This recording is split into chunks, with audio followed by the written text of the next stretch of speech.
Hello, my name is Taylor Davis, and I'm currently an instructional aide at Eustis ISD Primary School, where I teach grades kindergarten through second. I teach them computer technology and the dyslexia program for our dyslexic students.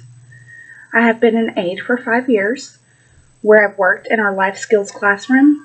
I have been a redirectional aide, a one-on-one aide.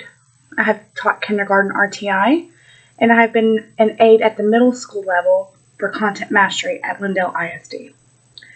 In the past 2 years, I have taught the dyslexia program.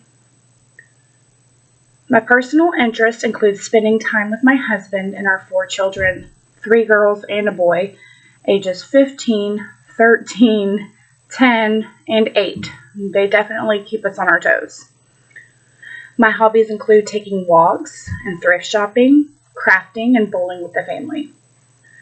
I feel like I've been motivated to become a teacher throughout my lifetime. When I was a child, my parents were drug addicts, and I came from a low-income family, but not low enough for government assistance, which meant there was many days that I didn't have lunch money. I wasn't taught proper hygiene, and I had a head full of bugs. I was constantly in trouble for things that I felt were out of my control, that I couldn't control. However, I never felt unloved whenever I was getting in trouble, especially by the teachers.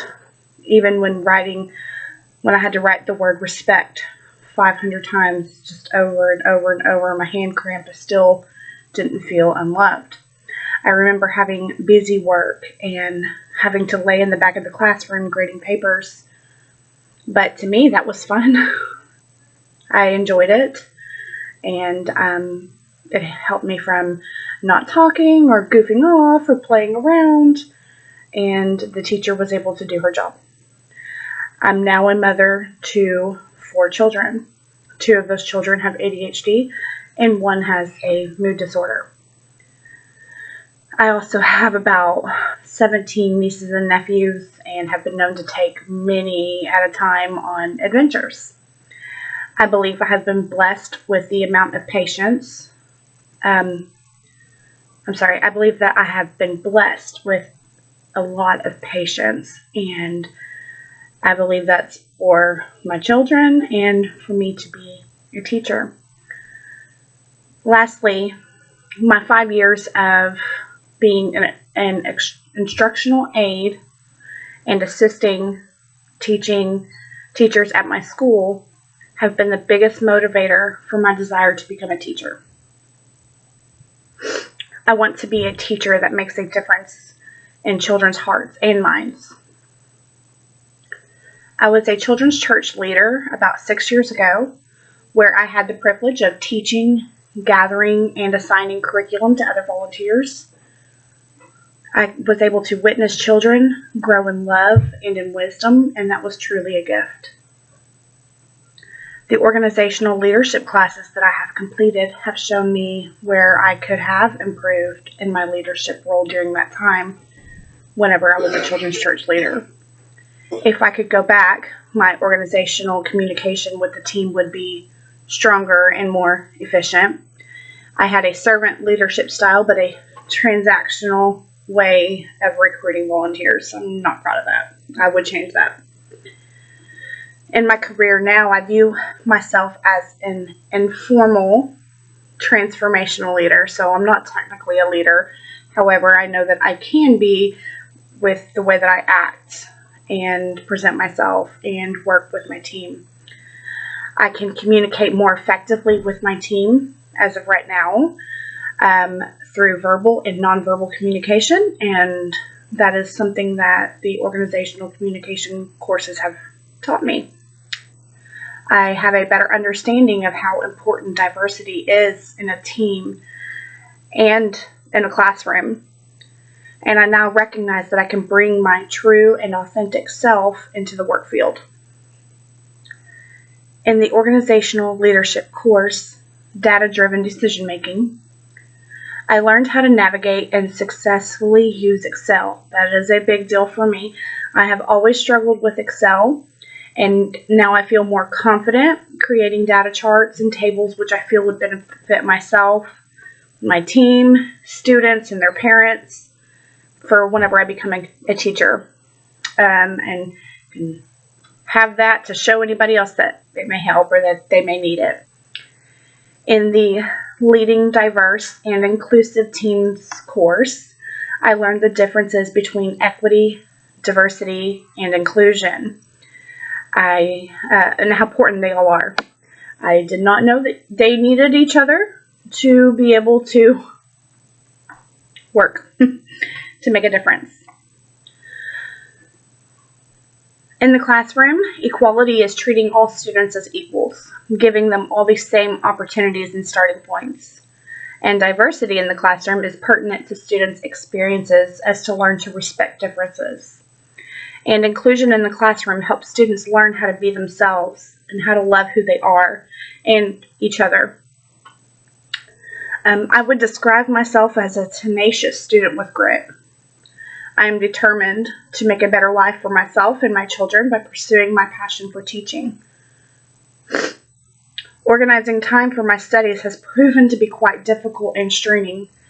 After an 8-hour workday, I come straight home and study for about 3 to 4 hours. I typically focus on one class at a time so that I can keep the facts straight and avoid myself any confusion by combining the two. And on the weekends, I have dedicated my time to studying with small breaks. So I pretend that I'm working for 8 hours. Not that I pretend. I do my schooling for 8 hours. I treat it as if it was a job, and I take 30 to an hour lunch break and try to do increments of about 15-minute increments throughout the day. I'm sorry. Okay. I typically focus on one class at a time so that I can keep the facts straight and avoid myself any confusion by combining the two. During my breaks, I try to spend time cleaning, cooking, and spending time with my children. I have faced several challenges while continuing my education. My first semester, I took a financial risk by using part of our rent money to get started in school. And then after doing that, we decided to move in with my mother-in-law so that we could save money and while paying for the next semester also. I completed 2 semesters of college in the corner of my mother-in-law's living room. That was tough. Shortly after that, my husband and I were able to put down a down payment on a house that was completely gutted. Half of the walls were missing. There wasn't a toilet. There wasn't a bathtub or even a back door. But I finished the semester during a huge house renovation and spent a majority of my time studying at a Starbucks and at my mother's house and just about anywhere that I could get Wi-Fi and quiet. When composing essays, I do struggle whenever I don't take the time to go through the process. Due to the short time constraints, I feel that I need to rush the process. But when I rush the process, I feel that I'm not giving my best work. So once I've battled with myself and convinced myself that I will be less stressed if I go through the process, then I typically put out my best work. Obtaining my degree has not been easy, but I refuse to give up. I have 4 wonderful children watching me, cheering for me, and ready to reap the benefits of everything we have sacrificed. As an instructor, my hope from you is that you're patient and understanding whenever I email you about assignments that I've turned in or questions that I may have. But I do want to thank you for everything that you do as a middle school principal and as an instructor for adults like me taking that leap to get a better future. Thank you.